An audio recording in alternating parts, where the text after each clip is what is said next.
এই পিসুমণি পিসুমণি, এত টেনশন নেওয়ার কিছু, হাওয়া দিয়েছে প্রতিদিন হয়ে গেছে, এত টেনশন কেন করছো?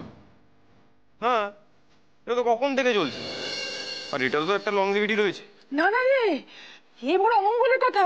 অরূপু, তুই একটু সাবধানে থাকিস মা, একটু সাবধানে থাকিস। পিসিমণি প্লিজ একটু চুপ করো না তুমি। এগুলো এগুলো সব সুপারস্টিশনস, আর আজকালকার দিনে এগুলো কেউ মানে না। আমি এগুলো বিশ্বাস করি না পিসিমণি, এগুলো সব সুপারস্টিশনস। অরূপু,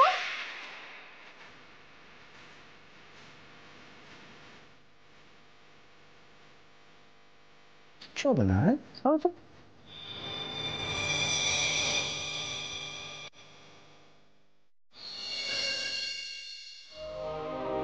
দেখো বৌদি, বলছি এসিটা চালাও নি গো। আর বলো না, সারাদিন বাইরে এত প্যাঁচ প্যাঁচে গরম না, একেবারে নাজেহাল অবস্থা।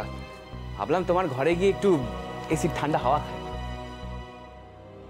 তোমার কি মনে হয় প্রমিত, ঘরে এসি আছে বলেই সেটা সবসময় চালিয়ে রাখতে হবে? তোমার হাওয়া খেতে ইচ্ছে করেছে, ঠিক আছে আমি এসি চালিয়ে দিচ্ছি।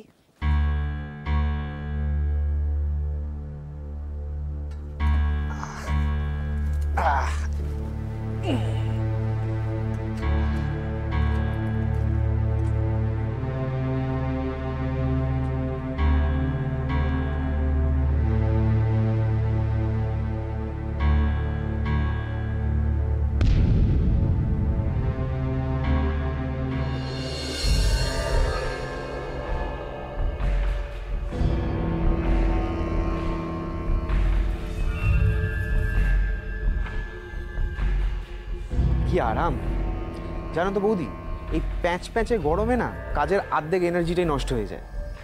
এই শীতের দেশের লোকগুলোর কথা একবার ভাবো তো, কি এনার্জি লেভেল ওদের। তোমার মতন সবাই বুঝতে পারলে তো হয়েই যেত প্রমিত। এই গরমে রান্নাঘরে যে আমার কিরকম কষ্ট হয় সেটা আমি একমাত্র বুঝি। আর তোমার দাদার কাছ থেকে তো কিছু আশা করা যায় না, তাই আমাকেই ব্যবস্থা করতে হলো। একদম ঠিক করেছো, আমাদের বাড়িতে এসির একটা খুব দরকার ছিল জানো তো। তুমি যদি ব্যবস্থা না করতে না, তাহলে আমাদের তো ঠান্ডা হাওয়াই খাওয়া হতো না। তোমার হাওয়া খাওয়া হয়েছে প্রমিত? কেন বলো তো? না মানে আমার একটু পার্সোনাল কাজ ছিল, আর সব কাজ তো সবার সামনে করা যায় না, সেটা নিশ্চয়ই বোঝার বুদ্ধি তোমার আছে। সেটা প্রথমেই বলতে পারতে। 5 মিনিটের জন্য এসি চালিয়ে হাওয়া খাওয়ার কোনো শখ আমার নেই বৌদি। প্রমিত, বিবাহিত কারোর ঘরে ধুমধাম এভাবে ঢুকে পড়াটা যে উচিত নয় সেটা নিশ্চয়ই তোমার জানা। আর তার উপর দরজায় নক না করে হুটহাট ঘরের ভেতর একদম ঢুকে পড়লে, আমাকে জিজ্ঞেস পর্যন্ত করলে না আমার অসুবিধে হবে কি না। তোমার এসির হাওয়া খেতে ইচ্ছে হতেই পারে, আমি তো চালিয়ে দিয়েছিলাম, না তো করিনি। কিন্তু তোমার তো আমাকে আগে থেকে ইনফর্ম করা উচিত ছিল, তাই না? এই যদি তোমার ঘরে কেউ এভাবে হুটহাট ঢুকে পড়তো, খাটের ওপর হাত পা ছড়িয়ে এভাবে শুয়ে পড়তো, তোমার ভালো লাগতো? সবারই তো একটা প্রাইভেসি থাকে, তাই না?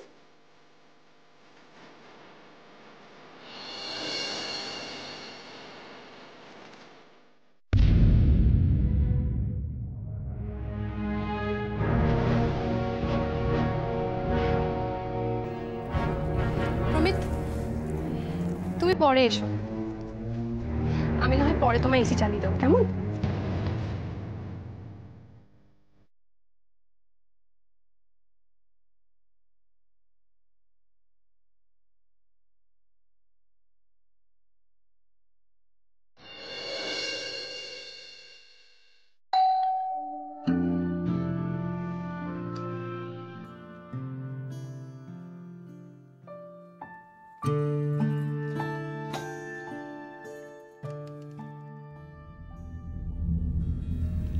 আপনি? ম্যাডাম, স্কাই ব্লু কুরিয়ার থেকে আসছিলাম। মিসেস রূপসা দত্তের নামে একটা চিঠি আছে। ও, আপনি আমাকে দিতে পারেন, আমি ওর বৌদি হই। এইখানে ফর দিয়ে একটা সই করে দিন।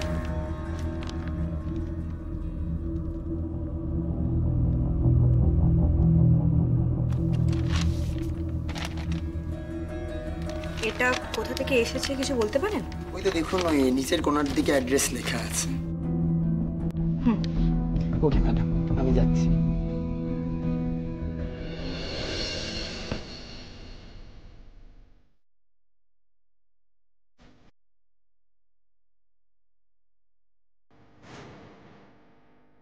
কে এটা? কার ঠিকানা? কোনো লয়ার?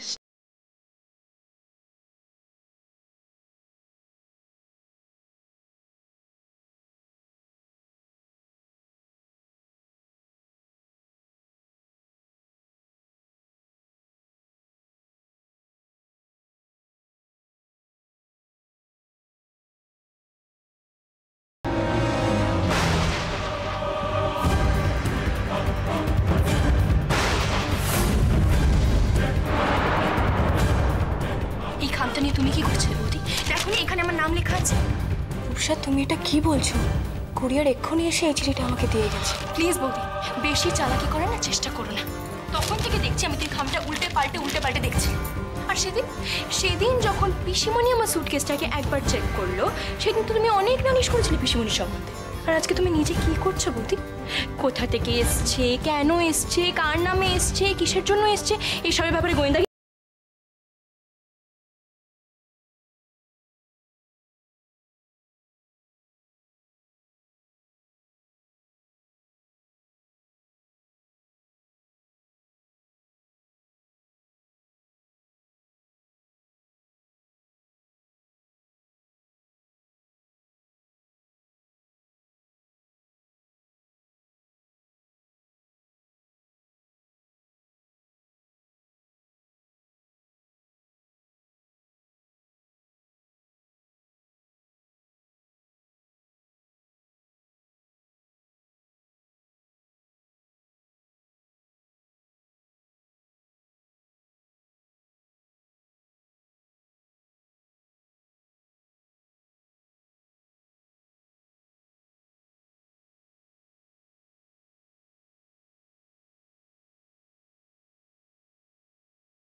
ভালো, খুব ভালো। কিন্তু আমি তোমাকে একটা কথা বলে রাখি বৌদি, বাবা, দাদা, মা ওদেরকে বশ করে তুমি যে ওদের উপর কর্তৃত্ব ফলানোর চেষ্টা করছো না, সেটা ফলাও, তাতে আমার কোনো আপত্তি নেই। কিন্তু আমার সাথে তুমি এসব করতে যাবে না। রূপসা, তোমার যদি কোনো সমস্যা হয়ে থাকে, আমি শুধুমাত্র তোমার সঙ্গে সেটা শেয়ার করতে চেয়েছি।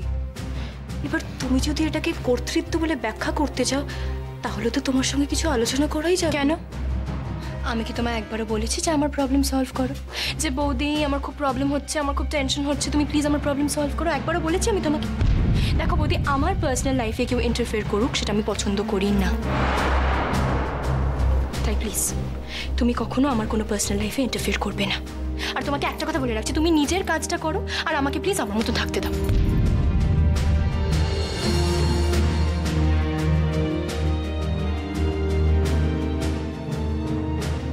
আর একটা কথা বৌদি, নেক্সট টাইম থেকে যখন আমার নামে কোনো চিঠি আসবে, সেটা তুমি দেখবে না। এত দায়িত্ব নেওয়া তো একবারে তোমার দরকার নেই, বুঝলে?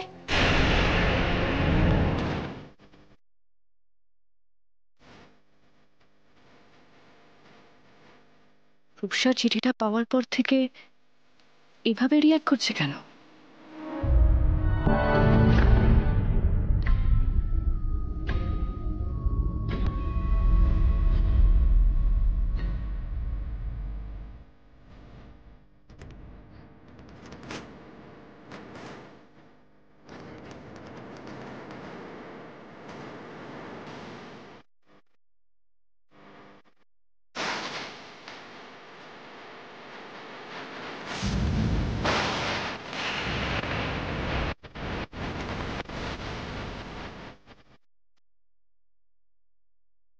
রূপসা, চিঠি লেখার একটাই উদ্দেশ্য, ফোনে তুমি কথা শুনতে চাও না।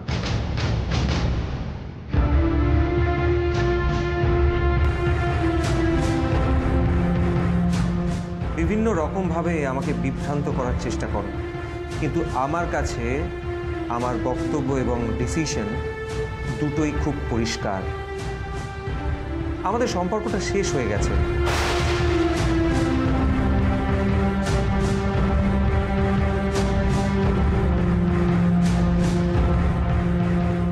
জোর করে সেটা টিকিয়ে রাখার কোনো মানেই হয় না। অফিসের হাজার রকমের স্ট্রেস নিয়ে আমি এমনিতেই খুব ডিস্টার্বড। ব্যক্তিগত জীবনে এই অশান্তিটা বাড়াতে চাইছি না। প্রতিবারই ঝগড়া করে তুমি বাপের বাড়িতে চলে যাবে, আবার দুদিন বাদে কেঁদে কেটে নাটক করে ক্ষমা চেয়ে ফিরে আসবে। এটা আর আমার ভালো লাগছে না।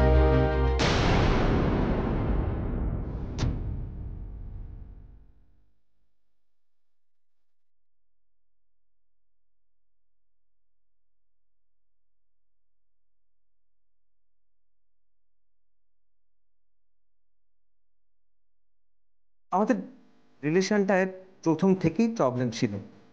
আমি তোমাকে নিয়ে হ্যাপি নই। আমার মাও তোমাকে পছন্দ করে না। এবার একটা শেষ দরকার। আমি আমার লয়ারের সঙ্গে কথা বলে নিয়েছি। I want a divorce.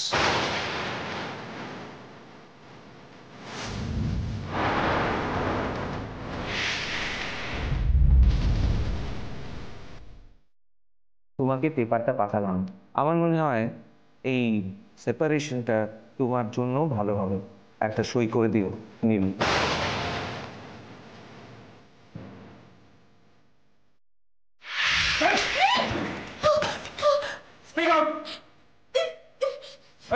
আমি যা বলেছি ঠিক বলেছি নীল, আমি কোনো কৈফিয়ত দেব না তোমাকে। কৈফিয়ত দিতেই হবে তোমায়। বলো বলো বলো। তোমার খুব বার বেড়েছে তাই না?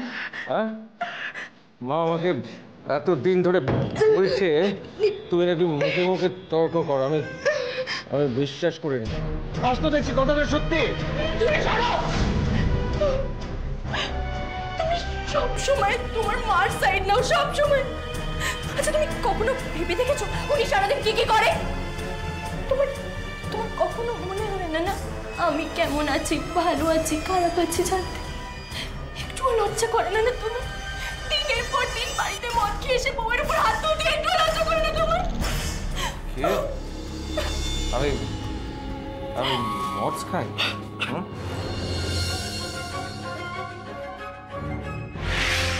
তোমার মতন এক পুরুষ মানুষের সাথে আমার এক ছাড়ে।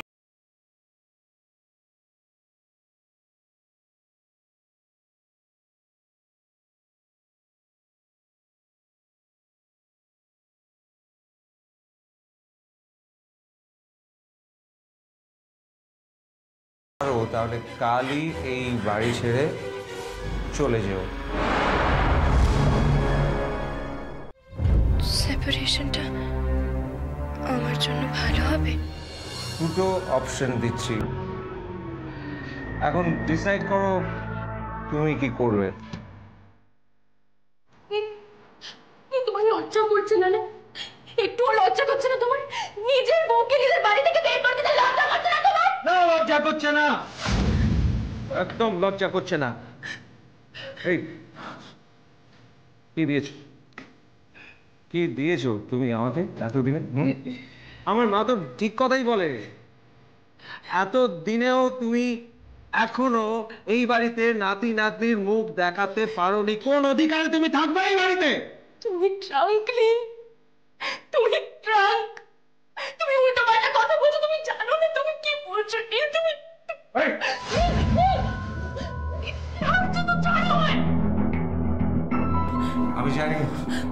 আমি জানি আমি কি কথা বলছি। ওই তো কটা গয়না দিয়ে তোমার বাবা তোমাকে শ্বশুর বাড়ি পাঠিয়ে দিয়েছে। হ্যাঁ,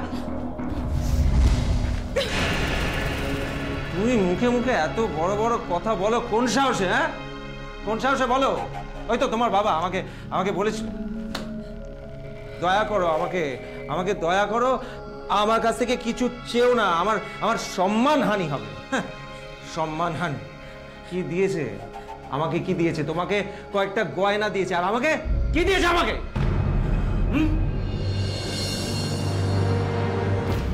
রূপসা, রূপসা,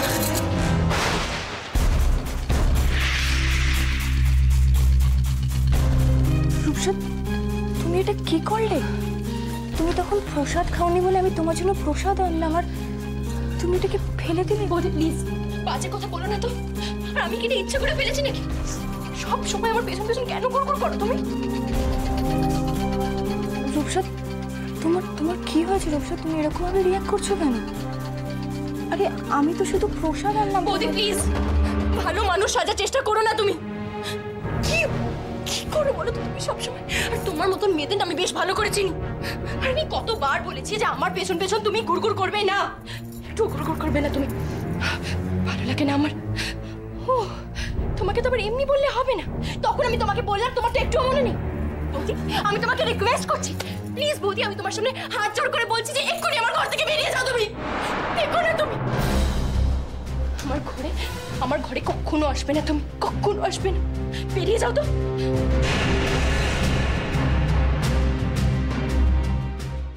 রূপসা, আমি জানি তুমি মেন্টালি খুব ডিস্টার্বড, কিন্তু আমি তোমার কথায় কিছু মাইন্ড করিনি। তুমি বলো না তোমার কি হয়েছে, আমি কি কোনোভাবে তোমাকে হেল্প করতে পারি? বৌদি তুমি তো আজকাল বেশ ভালোই থট রিডার হয়ে গেছো।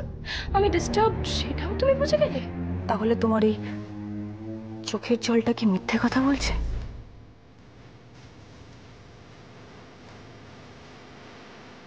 ওই চোখে জল, কই চোখের জল দেখছো তুমি? দেখো বৌদি, বেশি চালাক সাজা না তুমি একদম চেষ্টা করো না, চেষ্টা করবে না। আর আমার কারোর সাহায্য দরকার নেই, আমি নিজে সামলাতে পারবো। তোমারও সাহায্য দরকার নেই আমার। প্লিজ বৌদি, আমার উপর একটু দয়া করো, তুমি এক্ষুনি ঘর থেকে বেরিয়ে যাও, বেরিয়ে যাও বৌদি, এক্ষুনি বেরিয়ে যাও। ইস, তুমি যখন চাও না যে তোমার বিপদের দিনে আমি তোমার পাশে থাকি, ঠিক আছে, আমি আর তোমাকে বিরক্ত করব না।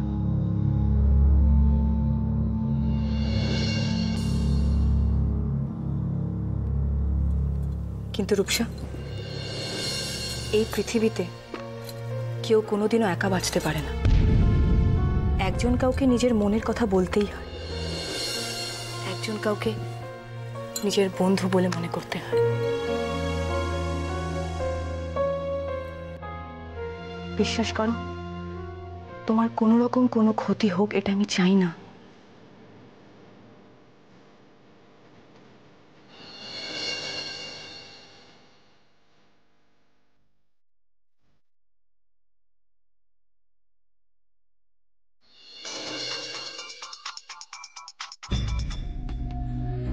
ভালো ভালো নীল, এসব কি পাঠিয়েছো তুমি? আমিও তো তোমাকেই ফোন করতে চাচ্ছিলাম। কি পাঠিয়েছো এসব উল্টো পাল্টে তুমি? হ্যাঁ নীল, তুমি তুমি চুপ করবে? আগে তুমি আমার কথাটা শোনো, চুপ করো তো তুমি। এসব কি কি করছো তুমি? কি ভাবোটা কি তুমি নিজেকে? আচ্ছা আচ্ছা, আমি হাইপার হয়ে যাচ্ছি, আমি হাইপার হয়ে যাচ্ছি নি? তুমি এমন এমন কাণ্ড ঘটাচ্ছ যেটার জন্য আমাকে হাইপার হতে হচ্ছে। নীল প্লিজ, তুমি আমার কথাটা শোনো, তুমি চুপ করো। নীল নীল, কি তুমি কলকাতায় এসেছো?